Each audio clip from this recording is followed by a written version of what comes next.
and on we'll go.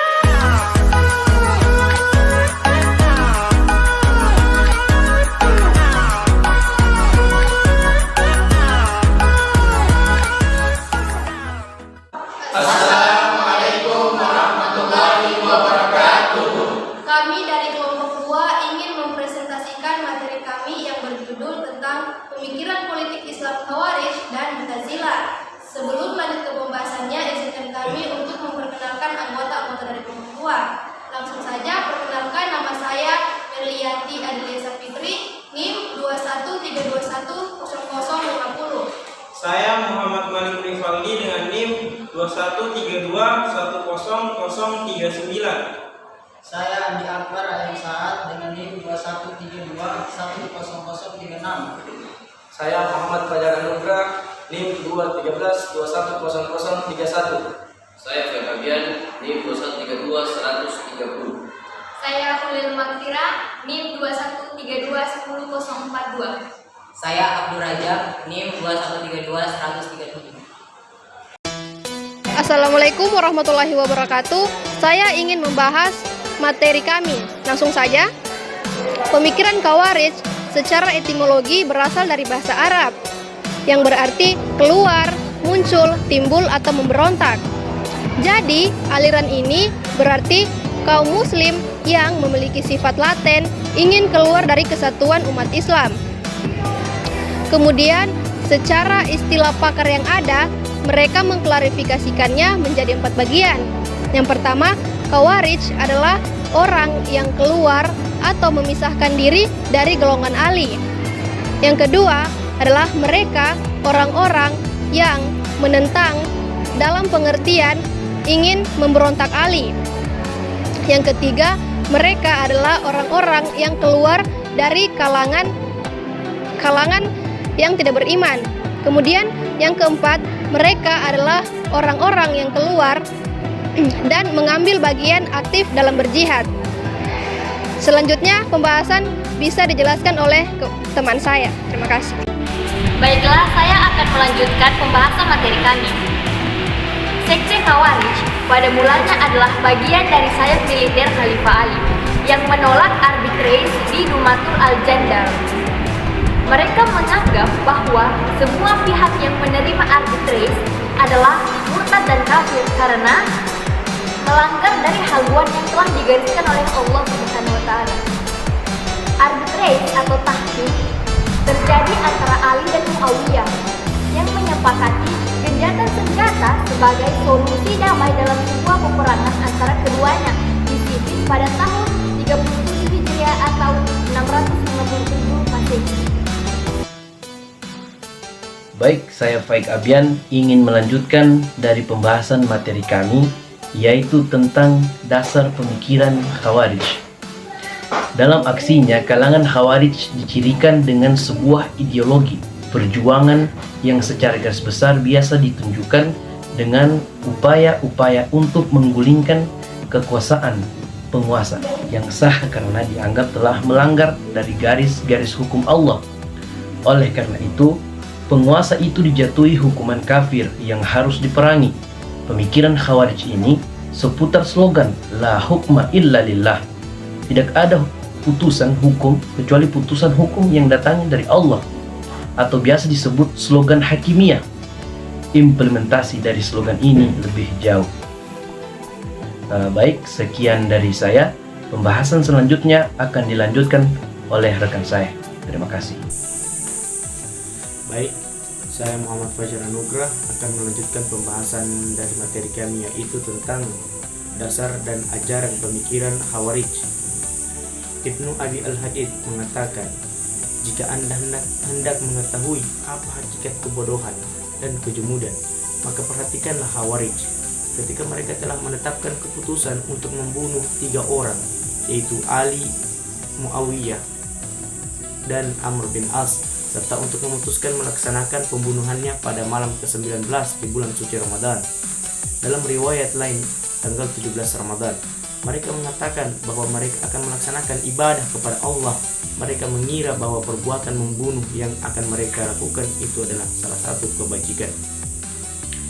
Baik, sekian dari saya. Pembahasan selanjutnya akan dilanjutkan oleh rekan saya. Baik, terima kasih.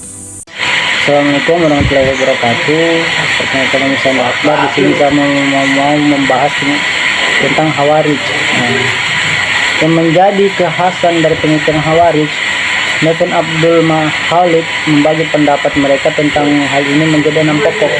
Berikut perincian secara singkat. Yang pertama, proses pengangkatan khalifah hanya bisa melalui pemilihan bebas yang dilakukan masyarakat secara umum. Terus yang kedua, Khawarij ini sangat fleksibel karena pada awalnya mereka menyuarakan bahwa khalifah merupakan hak setiap warga Arab yang merdeka. Namun tatkala banyak orang asing bergabung ke dalam paham mereka. Yang ketiga, di antara sekte Khawarij yaitu sekte Najdat yang berpendapat bahwa tidak harus imam jika manusia telah mampu menegakkan keadilan. Yang keempat, takfir atau pengkafiran. Ini adalah yang terkenal dari pemikiran Khawarij, pengkafiran pada setiap penentangnya. Yang kelima, slogan Khawarij adalah ya hukma illa li Allah. Tidak ada keputusan selain putusan Allah, yang sedikit sudah dijelaskan sebelumnya. Yang keenam, hijrah. Hijrah tampak menjadi tanda yang berkaitan dengan takfir sejak mula pertama pemikiran Khawarij, yaitu kejadian tahkim. Demikian dari saya, terima kasih. Allahumma fiq wa komentari. Assalamualaikum warahmatullahi wabarakatuh. B. Pemikiran politik Islam Mu'tazilah. Kemunculan Mu'tazilah pada mulanya adalah berakar dari masalah teologi tentang pelakuan dosa besar, di mana Khawarij menyatakan bahwa ia adalah kafir. Murji'ah menyatakan bahwa ia tetap mukmin. Kemudian Mu'tazilah merespon dengan menyatakan bahwa pelakuan dosa besar tempatnya antara mukmin dan kafir. Kemudian aliran ini berlanjut menjadi satu aliran teologi. Kejayaan aliran Mu'tazilah muncul pada masa Khalifah Abu Ja'far Abdullah Al-Ma'mun yang menganut aliran ini. Golongan Mu'tazilah sering kita dengar sebagai golongan Islam rasionalis, di mana ia cenderung mengedepankan akal dalam berijtihad. Assalamualaikum warahmatullahi wabarakatuh. Baiklah, di sini saya akan melanjutkan materi yang sudah dijelaskan oleh rekan-rekan saya.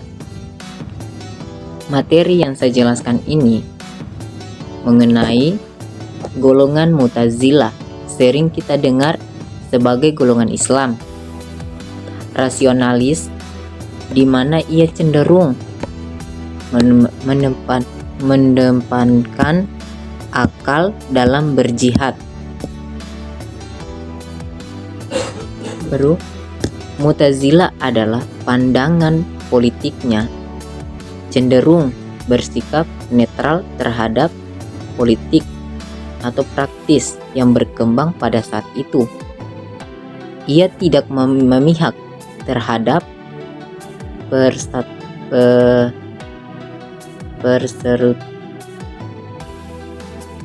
persatuan antara ahli dan mulayah.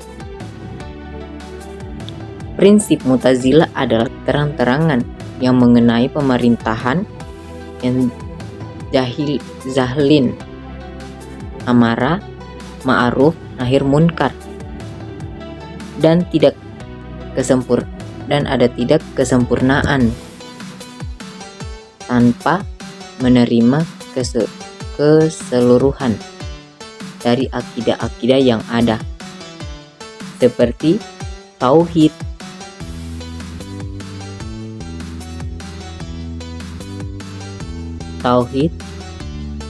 keadilan, janji, ancaman, manzalian bainan, keadilan, janji, ancaman, manzalian, berposisi antara dua posisi amarah, ma'ruf, nahi munkar. Cukup sekian yang bisa saya dapat sampaikan, lebih dan kurangnya saya mohon maaf. Wabillahi taufiq walhidayah. Wassalamualaikum warahmatullahi wabarakatuh.